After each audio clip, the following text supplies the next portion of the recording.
Boa tarde a todos. Vamos agora iniciar o último módulo do nosso Arq.Futuro Minas Gerais e temos o prazer de convidar para subir ao palco o arquiteto Shohei Shigematsu. Ele é formado pela Universidade de Kyushu, em Fukuoka, no Japão, e pelo Berlage Institute, em Amsterdam. É sócio e diretor da sede em Nova York do escritório onde liderou a construção de ícones arquitetônicos contemporâneos, como prédio-sede da China Central Television em Pequim. É professor-visitante das universidades de Columbia, Harvard, Cornell e Kyoto. Atualmente trabalha no projeto de Marina Abramovic Institute for the Preservation of Performance Art em Hudson. Com vocês, Shohei Shigematsu.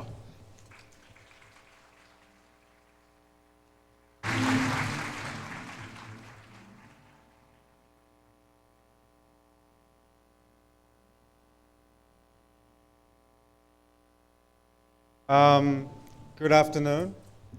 It's always challenging to give a lecture right after lunchtime because people are very sleepy. And I have 3 nieces. Whenever I start reading books for them, they start sleeping. So I do my best to keep the lecture very exciting. I show many slides today, partially related to the topics of the whole conference. And partially just introduction of our office. We have been making many efforts in try to understand Latin American culture for a while. This is showing our office geography based on geography. We have main office in Rotterdam. We have a New York office, which I'm leading. And now we have an outpost in Buenos Aires. I know it's not an ideal place in Latin America right now, but it happened to be that way because of Julia, who sits there. But at least we have an outpost where we are trying to really engage our understanding of South America. And we have an office in Hong Kong and Beijing. And now we also have an office in Doha. So this part is a very quick introduction of the office, and then I go into a little bit of my personal interest. So this is how our office is structured. We have OMA, that is the architectural part, but we also have AMO, that is non-architectural part, basically dealing with many of the commissions like branding and long-term master plans and so on. So this deals with building, and this this is working with non-building commissions. So research, we do many research, for example, like IKEA, also Harvard Business School master plan, guest editing of Wired, European Union branding. We do many urban planning. This is a new airport city in Doha. This is a World UNESCO site in Essen in Germany, which I will show you later. This is a TGV station in Lille in France. And we are also doing a new Silicon Valley for Russia called Skokovo. Our firm believes in a specificity, so we don't really have a prescribed style per se. I saw many incredibly famous architects just before I came onto this podium, which is kind of a huge pressure and at the same time an honor.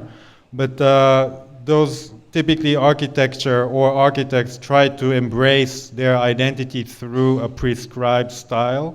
But we believe in a specificity of each project. So we try not to deliver always a similar language or similar material or similar color. This, this is before my time, but it's still a part of the introduction. This is a house in Bordeaux in France, which was a house for a rich local newspaper owner. But after we got a commission, he unfortunately got into a car accident, so he had to live on the wheelchair. But we decided to pursue the 3-story high building, which private and living room and kitchen and utilities on the basement. But what we did is to have his entire room float on top of a moving platform, so that he didn't basically have to leave his room, and also he can access any level where he wanted to. So only thing we made sure is that we made the bookshelf 3-story high, so that he can reach to any level that he wanted. This is Casa de Música in Portugal, in Porto. We were making a new concert hall in front of the old center, facing the roundabout. We made a public space cladded in travertine. Underneath there's a parking. And this is a concert hall that has 2 big windows facing either side of the shoebox, meaning you can actually see what's happening from outside, and also vice versa. You can see what's happening, or you can see vaguely out to the city. And this is the main auditorium. We try to always engage local material. This is a VIP room in that same building. You can see that we use the local tiles. We were this morning visiting many of the Niemeyer building, and we saw here also he used a lot of the tiles. But this we also try to engage the local usage, local material. So this is a VIP room visible from outside. So I named this lecture called Post because actually I was always interested in the post-crisis or post-industrial age as my privilege for the generation that I belong to. Now I go into very personal note. This is a GDP growth. You don't call it a growth when it's going down, but it's a Japanese GDP decline. You can see in many kind of symbolic incident like oil crisis, economic bubble, and the credit crisis that happened. And then you can see a steady decline, like a giant steps.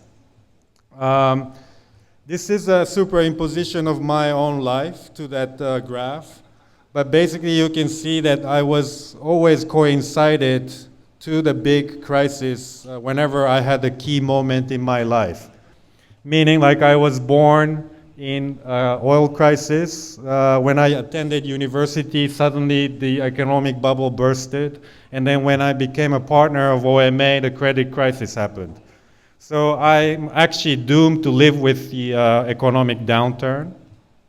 Hence, I started to really think of an identity or the, let's say, theory or philosophy that can come out of my background.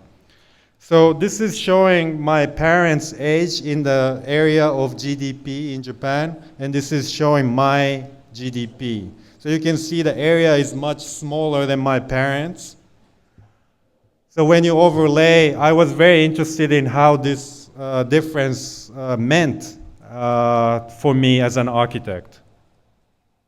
For example, there are a lot of correlation between economy and architecture than we think. I think this is an architecture from 70s in Japan made by a group called Metabolists. You can see there's a sense of edge, sense of gravity, sense of material, sense of optimism.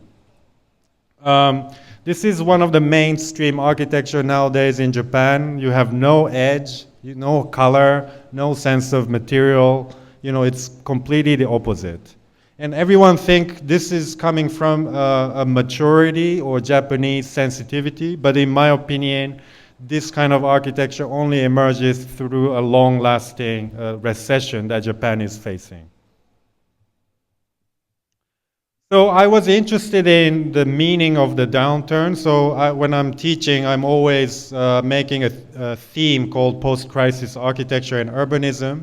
So this was part of the result from my studio in Harvard and Columbia.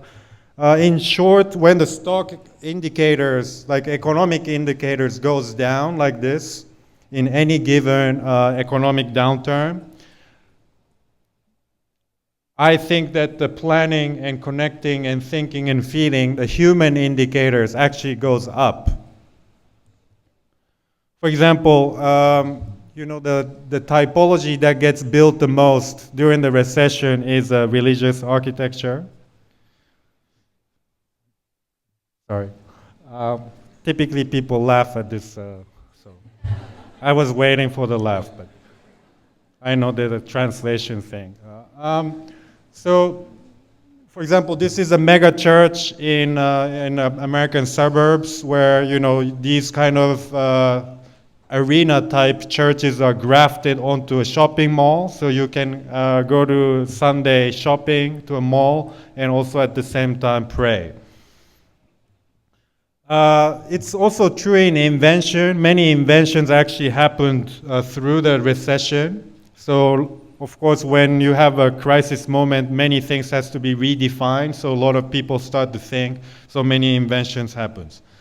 And not to mention many architectural and urban manifestos were written during the recession. And which one, this is easy to imagine because you can imagine that when architects don't have enough work, people have enough time to write good books. Also, this is a New Deal. So in America, they used, after the Great Depression, used the infrastructural project in order to redefine the country. So basically, the recession, of course, is a hand in hand with the growth. So Rem Koolhaas, my basically mentor, dealt with modernization. He was always interested in how city is emerged and become modernized. But my generation, particularly me coming from Japan, I was interested in dealing with the same issue, but from a completely different angle, which is a recession and shrinking. So while I was interested in that, this crisis just happened in Japan. What's interesting about this crisis is not just about the earthquake and tsunami and a lot of people died, but it's also revealing the problem that Japan is facing. For example, in 40 years, Japan's population will go half. Can you imagine going half? Although what is strange is that this is a projection of the mega cities in the world. In the 50s, it was only New York and Tokyo metropolitan area that was over 10 million. Now, in 2025, there will be 29 megacities in the world, but still Tokyo is the biggest metropolitan area. Although at that time, the entire population of Japan goes almost half. So this is an area almost 39 people live in Tokyo. What's funny is that when a country is doing really well, architects tend to make a grand vision with the government. So these are the many grand visions that made through 60s and 70s when Japan is going up. But in my opinion, when country is going well, of course the grand vision is needed. But equally, when the country is doing really severely or bad, you also need a grand vision. And no one is making a grand vision at the moment in Japan, so I wanted to take this opportunity after the crisis to project some grand vision. This is an industrial belt that was projected during those 60s and 70s in Japan. So starting from Tokyo, there's a belt going through Nagoya, Osaka, Hiroshima, and Fukuoka, where I'm from. This is a kind of projected industrial belt. I know there's a similar thing projected in Brazil. And I wanted to redefine how to, let's say, make a grand vision to Japan. So I zoomed out and looked at the history and also the world network. This is Silk Road that started from Italy and then went through Middle East, Central Asia, China, and ended in Japan. And I discovered that Japan obviously is an island, so it's always a terminus, end point of worldwide network. So that means that I thought that being an end point, has good things and bad things. Good thing is that it belongs to a worldwide network, but you can also be very irresponsible because it doesn't go anywhere after your country. So I thought that Japan, one of the advantages that Japan can take is to be aware that you're the terminus. So this is showing the modernization line, which I call modern Silk Road. Basically, it's starting from Middle East and going through Central Asia, China, and ends in Tokyo. Of course, this modernization happened before Korea and China, but now you can see how modernization is connected from Japan to basically all the way to Europe, like the Silk Road. What's interesting is that many modernization devices that were projected in Japan during those 60s and 70s are now happening when the country is shrinking, ironically. This is a maglev train that was planned in Japan to connect Tokyo and Osaka, which is 400 kilometers distance. I think it's similar to Rio and Sao Paulo. But this maglev can actually connect these two cities in 55 minutes. So right now, it's, of course, as you know, conceived as a two different city, but you can start to think if you can get from Tokyo to Osaka by train 55 minutes, you can consider this as one city. So I started to think that maybe this industrial belt, the whole area that Japan has projected in the moment of upturn, can be considered as one big city of 100 million. Which is a controversial number, but just to have an end point of that modernization, I thought we need such a kind of bold statement saying Japan now is shrinking, but become a one city instead of one country. So instead of 39 million, you have almost 100 million that no one can beat. I'm not competing. But why I thought that was nice is to make a clarity in Japan. As you can see, Tokyo is at the center of geography in Japan. So I thought that this side will be completely modernized, but at the same time you can liberate the northern part as much more alternative modernization, which I use renewable energy grid, etc. But I'm still in the kind of process of refining this. I'm not showing too carefully, but so this is a kind of urban modernized one big city of 100 million, and this will be a little something different that you end the modernization, typical notion of the modernization here.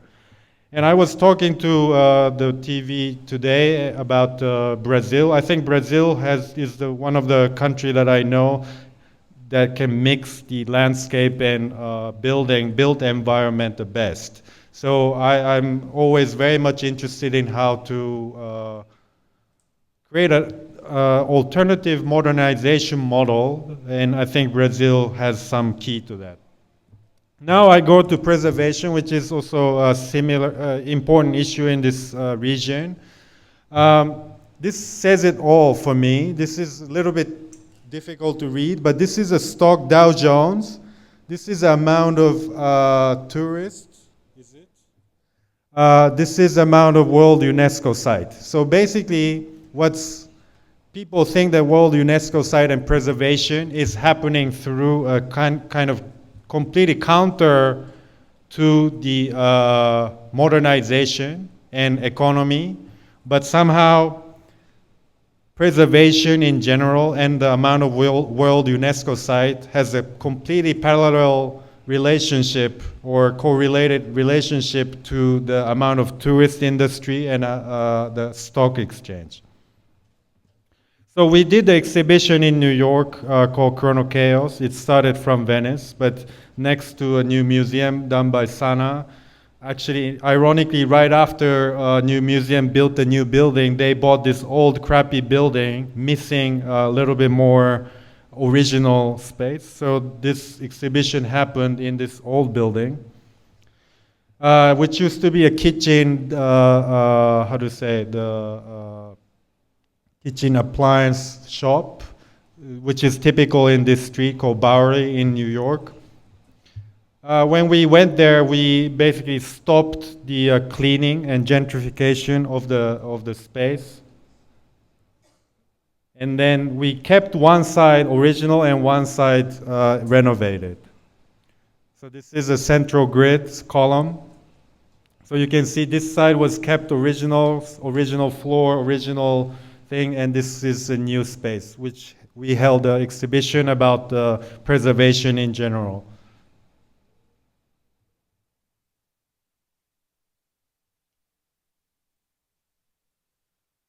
Of course, Manhattan is always facing a gentrification, and it's always a difficult balance what to keep and what to preserve. So this was our statement, not to just immediately make it a clean gallery space, but to preserve some of the history of the building. Maybe one of the most relevant projects we did for this mining is the Essen in Germany. There's a whole coal mining factory that is listed as a World UNESCO site. It's actually the biggest in the world. We did the master plan for this region. So this is the current status.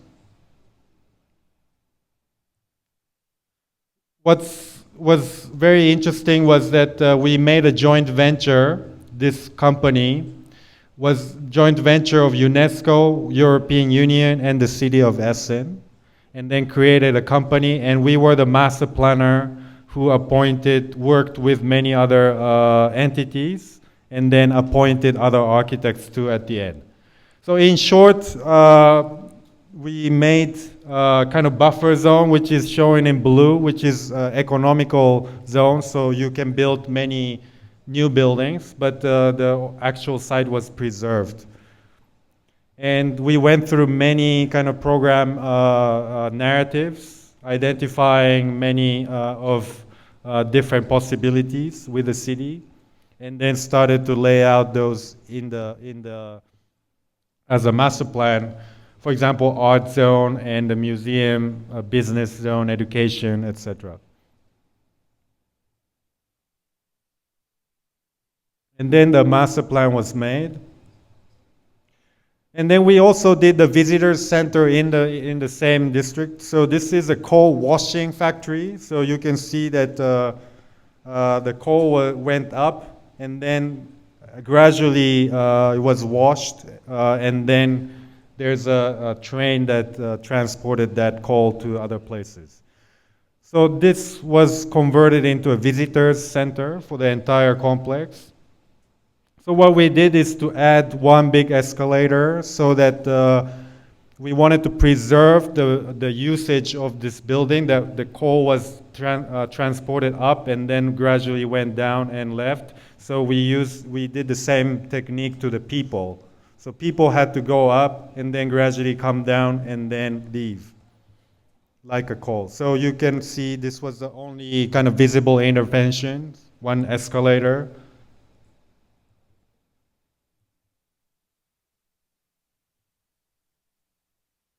That resembles, of course, the belt that exists. And then we use this melt steel motif within the building too.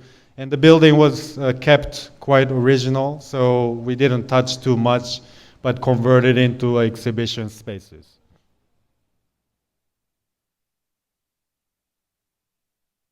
And at the top, we added observation and flexible ballroom space, which acts also as an observatory. And as a master planner also, we dealt with many of the smaller intervention public space design in the whole complex. So a pool, so this canal was converted to an ice skate rink during the winter. And then they did this cultural capital event in 2010. Was a school designed by Sana, which we, of course, were involved in selection.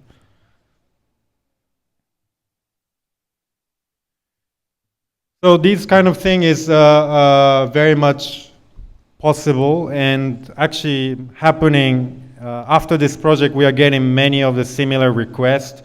This is in Montenegro, former Yugoslavia. It's located here. It's kind of in an interesting location of Middle East and North Africa and Central Asia and then Europe. This is a World UNESCO site in the center, and this is a former factory called Obot here in the city called Cetinje that they want to make a cultural destination also. This has a history of communist era, so this entire fabrication was fabric for the Tito time for the fridge making. So they made fridges here. What we are doing is with Marina Abramovic, who is from Montenegro and OMA and the city of Cetinje, creating a cultural destination. And we are doing economic feasibility, master plan, and cultural network design. So, as you might know, in the coast of Montenegro, there are many booming happening because of the Russian money and also the Mediterranean boat tourism. The Cetinje is here, and then the capital is here, so we are trying to make a cultural destination in the center of business and recreation. It's huge site. You can see most of the major museum fits to the existing building, so it's very big. It's about 400 meter by 380. What we are trying to do is a performance, art, commercial, and industry, so not just culture, but also some business.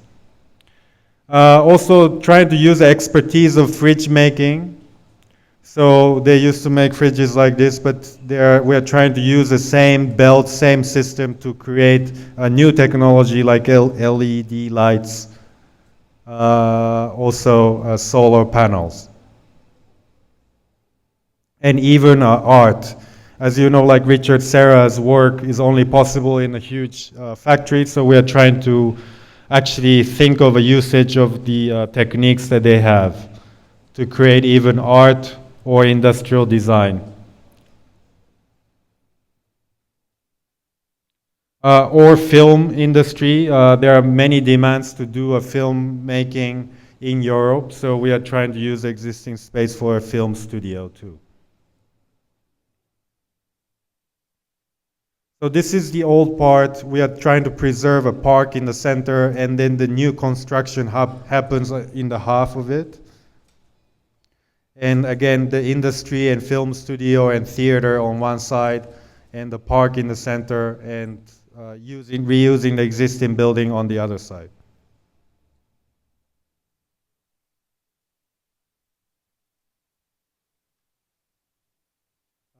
So this is a new building, and this is the old building.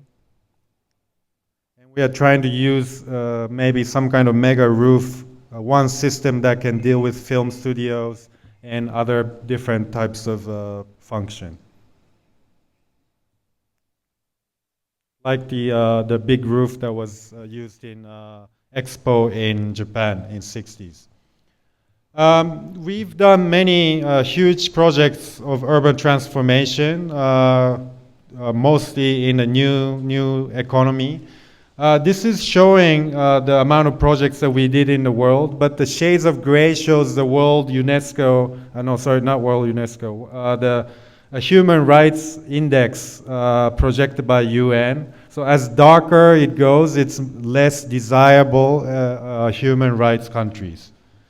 So Brazil is gray, whether you agree that or not.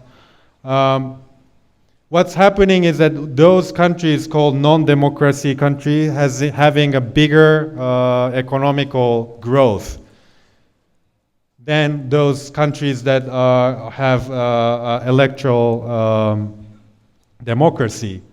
That means obviously the booming happens in the non-democratic countries, so we have to work more in non-democratic countries such as China. This China, as you know, now they have 3 megacities, over 10 million, but in 15 years they will have 15 megacities. That means, again, the entire east coast of China will be one big city, more or less. So we did a project in Beijing, which is a headquarters for Chinese television, Central Television. This is the second biggest building in the world. I was personally a designer and a project leader. The site is here in the central axis, but the third ring road in the new central business district. It's 18 hectares. As you can see, it's huge. This was a projected image of the new central business district, and this was our site. It belonged to a kind of underground network. This project often attracts this kind of iconic shape as the issue, but we also dealt a lot with the urban condition. For example, this was a site, but we left this area of the site completely open to connect to a green band that was already projected to the business district planning. So by consolidating all the department into one symbolic building, we could liberate this site empty.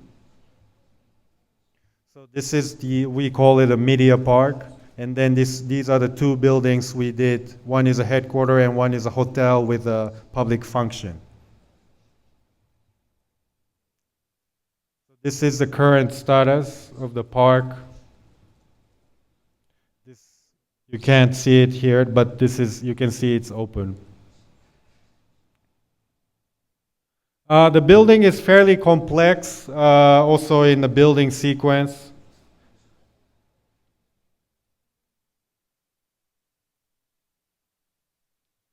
And it's not that high, it's 234 meters, so it's actually in certain angle you can't even see it. And it looks obviously different from every angle.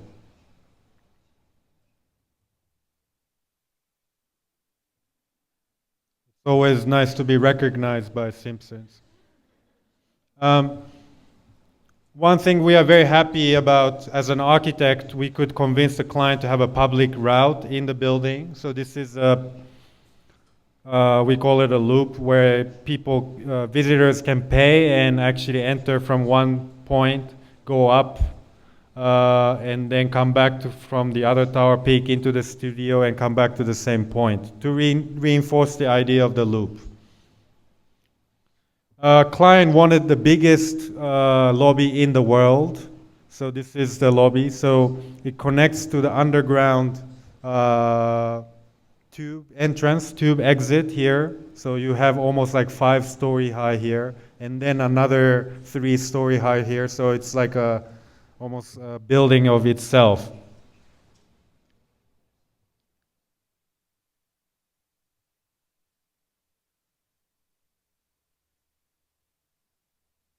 This is an observatory where you can actually see down through a floor window.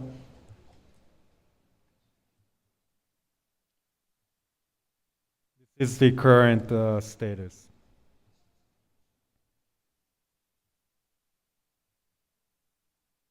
We also have done in southern part of China. It's a stock exchange headquarters in Shenzhen. Shenzhen is a city that was designated as a special economic zone. So you can see this is 1981 and 2005. Within less than 20 years, it became from middle of nowhere to a metropolis. So this is the current status. So in 30 years, it became rural to center. Our site was here in the new civic district. The program was such that the office was half and the stock exchange program was another half. So we organized a stock exchange horizontally and then lift it off the ground so that you create two public plazas, one at the below and one kind of a stock exchange plaza at the top, visible from the city. So two public areas, which was based on our understanding that the stock exchange actually happened for the first time under a really big tree in New York. So we wanted to create a big canopy with a reference to that origin. This is the current status.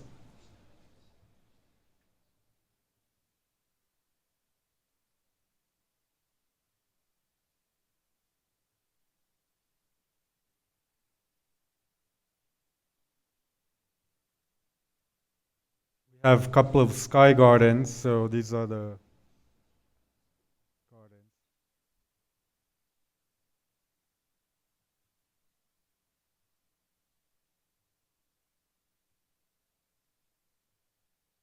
This is a night shot. We've done also many adaptive reuse, basically reusing the old structure but adding new buildings so you make a new kind of complex. This is a Cornell University extension for architecture and art and planning. This is the Cornell University campus. These 4 buildings were the College of Architecture, Art and Planning. When we came as an architect, we were the 3rd architect. 2 previous plan was canceled. What was happening was that because the buildings were spread, actually it's an interdisciplinary college, but everyone hated each other because the building, of course, was not joint building. And also this northern area that faces the canyon, which is a very interesting landscape, but it was completely neglected.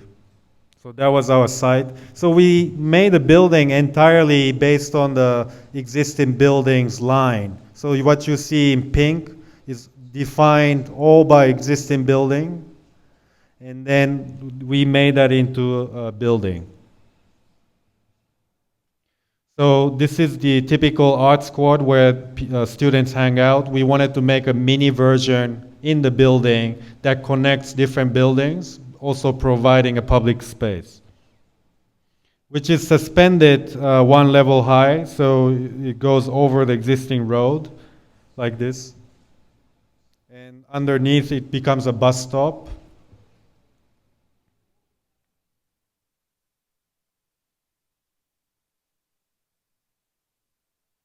Because it's defined by existing building, you get the view like this, so you see mysteriously one side of the building coming out from this side and the other side coming out from this side. In order to achieve the cantilever, we had to have these trusses. If you do a conventional truss, you can see in red, you get a lot of dead spaces underneath. We didn't want to kill the flow of students passing through the trusses. So we made a so-called hybrid truss. We looked at the moment that the basic structural stress that is on this truss. So wherever the stress is low, we kept a Vierendeel, basically a straight column. Wherever the stresses were high, we turned into trusses. So you can clearly see where the forces are happening for the students. So this is a traveling truss, gradually from column to truss. It was fabricated in Canada, transported, and then this assembled.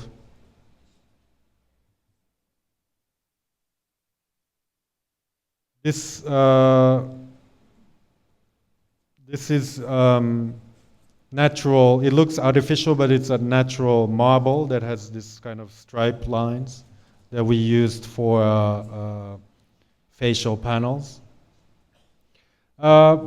Typically the school has rooms, but here we provided one big space, which was very interesting because it's such an open-ended big space. So architects had to be involved in the pedagogical development too. So as an architect, typically you provide the rooms that are specified by the college, but here we provided one big space and developed the pedagogy together as well, which was a nice experience.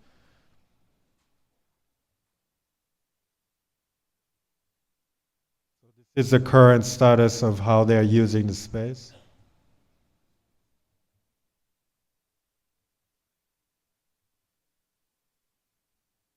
Students, of course, learn how to use the building very well, very fast. This guy is already developing a hammock using the truss. They play badminton, or they ride a bike inside. Which is, of course, very much possible with the flexibility that we provided. Basically, the floor is just nothing but just outlets, but every data transmission, air, light, and electricity all is embedded on the roof, so the future flexibility is ensured. You can see how the light and the chilled beam, data and air circulation is always on the roof, ceiling. There is another entity that intersects this lifted box, which we call it a concrete dome,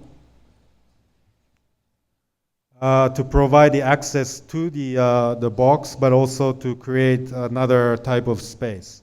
Because it was an architecture school, we thought that it would be nice to provide different types of spaces based on two techniques. One is steel and one is concrete.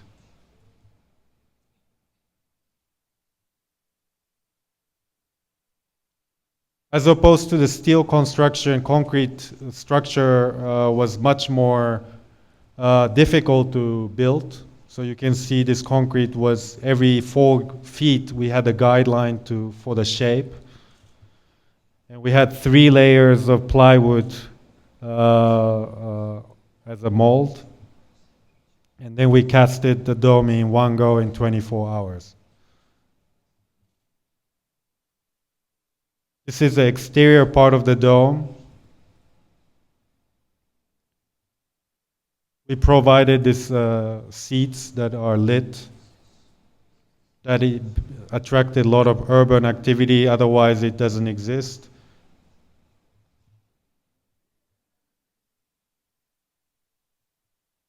We use these soffit panels referring to this kind of typical American tin ceilings. That you feel that even though you're outside, you feel like inside and create the continuity from inside to outside. Auditorium is on top of a dome. So you can see the auditorium surrounded by the context. Because the box is on top, you are ensured to have some darkness that is needed for the projection, so you don't actually need to close this space.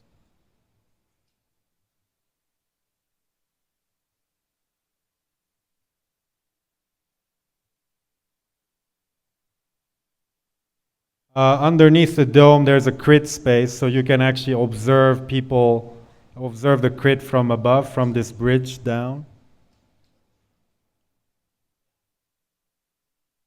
There's a flexible wall that you can do many different configurations.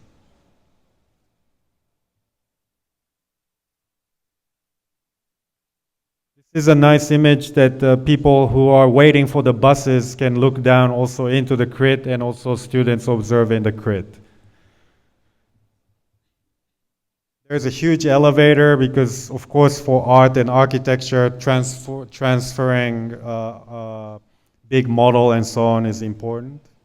So it acts like a freight elevator. We even designed a bathroom, which is just one folded sheet of metal that segregates different gender, meaning you're always sitting next to a different gender to provide some tension.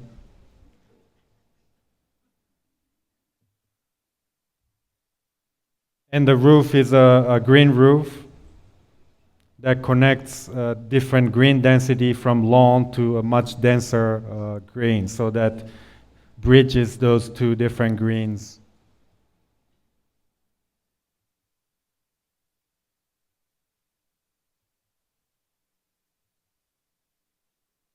I show you 2 more projects. We are working with Argentine client called Alain Faena, you might know. He also is known as a someone who initiates a transformation of the city. In Puerto Madero in Buenos Aires, he turned this abandoned space into a hotel with Philip Stark. And then this area was completely neglected, but now it's one of the highest real estate in Buenos Aires. His slogan is redefining happiness. How he does it is not to just do commercial, but he always mix the cultural program. This is his cultural component in Buenos Aires. With that technique, he's now doing a project in Miami Beach in America. Site is here. This area used to be very vibrant, but now it's a little bit dead. But now again, similarly to what he did in Puerto Madero, he chose a site deliberately which is dead and trying to transform into a new district. So he bought this hotel called Saxony and transformed into a new hotel. But this is a hotel, but we are doing 3 cultural buildings for him. This is the area that is very thin, so you have 2 water, one side is creek, one side is ocean. And this is hard to see probably for you, but this is a hotel, this is a condominium by Norman Foster, and these are the 3 buildings that we are doing for him. It's a cultural center. This is, believe it or not, our first model we made. Basically, based on analysis that this road is a very busy road. This is a very quiet residential area. So rather than a kind of 1 big volume and 2 smaller volumes here, it's like 4 different volumes. And also, as you might know, South Beach, it's very difficult to attract people over Collins because this side is a beach, so hardly people actually goes over this road to the other side. But our building was unfortunately on this side, so claiming as if it was a center of this whole complex that he owns, we made a circle, also providing a public space around it. Also, the circular shape is, of course, known for modernism in Miami. So what we did is to make a building based on 2 volumes. One is cylinder, one is cube. We connected them, and we made 1 big space that has 2 different characters. One is a black box, very contemporary, multi-functional space. One is classical dome space. In plan, so this is a black box, this is a dome, which you can use it as 1 big space doing a concert or fashion show, but you can also use it separately. So this is showing multi-configuration of 2 different spaces.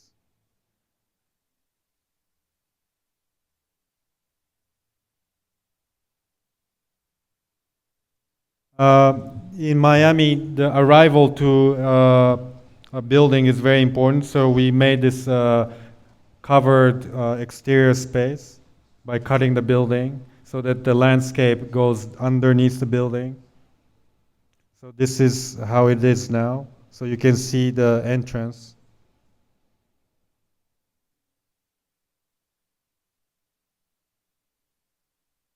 This is the final shape. One side it's completely 1 object, the other side you still show that it's made out of 2 volumes. In order to achieve this cantilever, we mobilized the facade into a structure. So this is a structural pattern based on force, but also based on the hurricane measure that you have to have in Miami, the grid.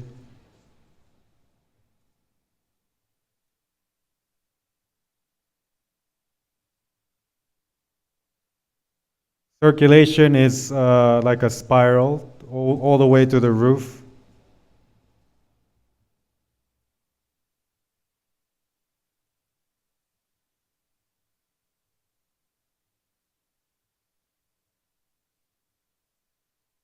I'm almost done. So this is another project that is also reuse and extension. This is the in Quebec City in Canada, in north. The existing museum was always existing in the big park called the Battlefield Park, where French and English fought. But the museum acquired a new site that faces the major road, main road of the city, and also next to a church thinking that they will also convert the church in the future as a part of the museum complex. So we thought that since the site was at the edge of the park and the city, almost peeling off the ground, we let the park and city also extend, not just art. So it was a museum extension, but by extending museum, we also wanted to extend the park and the city. So as a result, it's a kind of three big boxes that are stacked, that the roof is a continuation of the topography of the park, and underneath there's a huge space for the city to have events. So these are the three gallery boxes next to church. Also, it's the same height as the church, the roof of the church.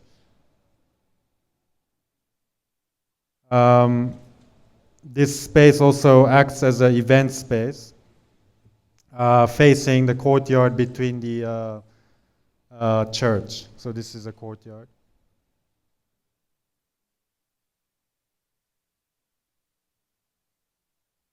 The circulation is on one side, providing different moments.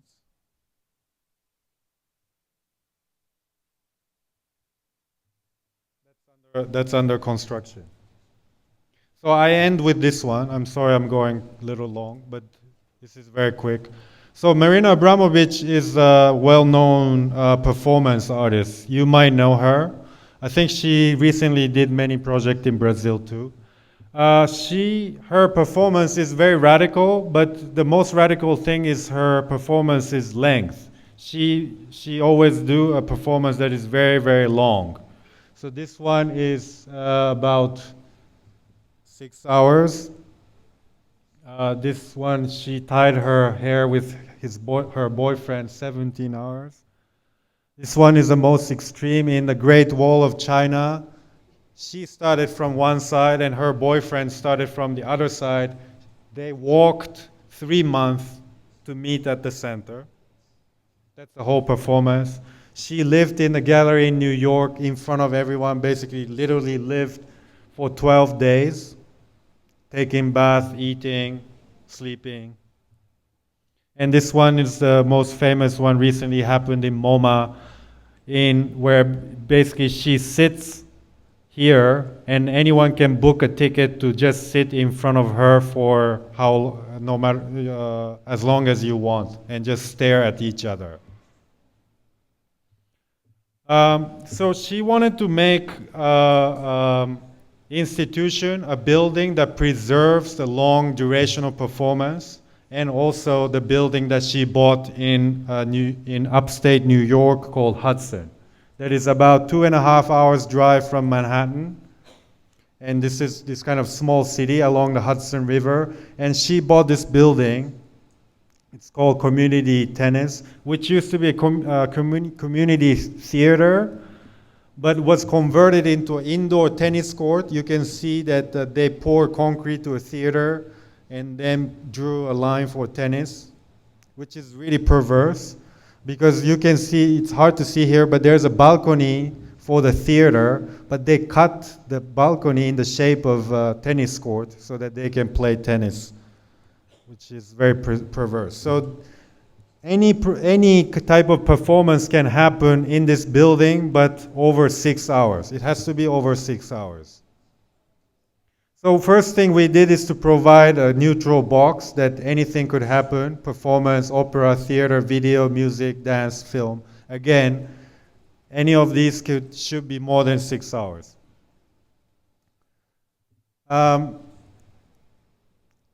More than 6 hours, you are already probably kind of tortured by my long lecture, but more than 6 hours means there's an architectural consequence. So we identify 3 consequences that comes with a long duration of performance. First is the audience's engagement. This is her performance in Guggenheim. You can see that it's so long that people are hanging around outside her performance box because it's simply too long to stay there for the whole time.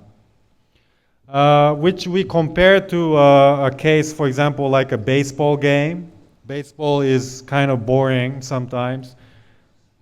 And what happens is that the people go and buy hot dogs, eat, drink beers, and do other things while you're observing the game.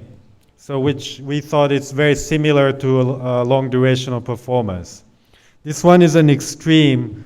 It's in Arizona, but basically they can enjoy whatever they want during the game, which is kind of disrespectful, but somehow interesting, we thought. So what we did is that, of course, this institution has many different functions. So we organized all these functions around the performance space and made sure that whatever you're doing, other than performance or observing performance, you can still kind of observe the performance. So this is audience one that is actively engaged to a performer, and you can always be audience two who is kind of engaged. Meaning that while you're in the gym, while you're in the library, while you're in the cafe, we always made sure that you have small window to observe the performance. So it became almost like a dollhouse that wherever you are, you're facing the performance. For example, this is a library. We designed a window that is a simultaneously reading table. So while you're reading, you can also look down to the performance. Or this is a classroom where she teaches the history of performance. We made the backside of the classroom also a big window that you can look into the performance. This is a circulation that also looks down to the performance. So that's one consequence. The second consequence is a method called Abramovic method. She invented this method that is very unique, that has an architectural consequence. Typically in any performer, in any performance, performer trains themselves, which is normal. But she developed this program called Abramovic method that trains the audience themselves. Because it's so long that she thinks that the audience should be trained as well before they become a real audience, which is a very strange thing, which I show you. So these are the kind of thing that she invented to train the audience to deal with a long duration, because she has this theory that people nowadays are used to speed, so they can't endure the kind of long-lasting event. So you can actually get a certificate after you go through this Abramovic method to be the audience, right? This is the key. So what happens is that, so we organize this Abramovic method also in the building, of course, so that people get trained and then get the certified audience. But what happens is that this is the scene in Milan. So she's teaching the audience, but these are the audience to be the audience. But there's another audience who is observing these audiences to be the audience. So which is a very strange thing. So you think that these are the performers, but they are the audience to be the audience. And then there's another audience observing these audience. So you really no longer know who is the audience and who the performer. So what we made sure also in architecture is that these people typically observe only the performer, but because of the Abramovic method, you can also observe the audience that to be the audience. So there's a kind of cross views that happens everywhere. One last thing is a chair. This is a MoMA the event, MoMA performance. She had this toilet embedded in the chair because she couldn't move the entire day. So we thought that one of the consequences of the long durational performance is also developing a chair. So we looked at a lot of different long durational occupancy, like the space program, or medical, or flight, which is also really long durational. Also, this is an office. This woman is working out on a treadmill while she's working. Or most conventional way of dealing with the long duration. So in the end, what we developed is a combination of a massage chair and a wheelchair. Basically, because it's long duration, people start to sleep.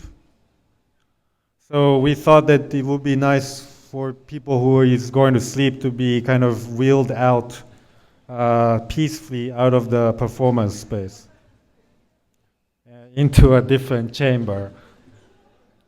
So that also becomes a part of the performance. So you, again, no longer know what is performance and what is basically just a kind of service. So those things are happening in this small building, and we didn't, of course, redesign the exterior extensively, just open some windows, occupy the canopy as a kind of entrance hall, etc.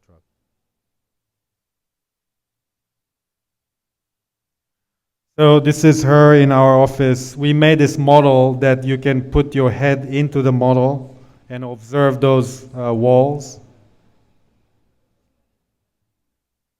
So she's looking at those walls now. And also, again, for us, making a model and how she checks the model was already a part of the performance. Thank you.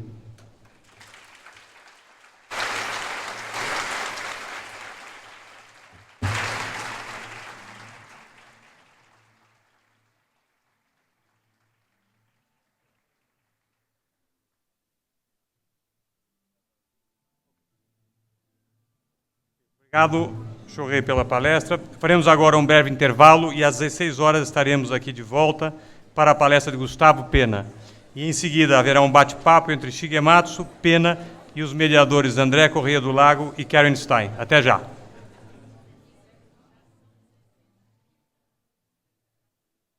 15 minutos de intervalo.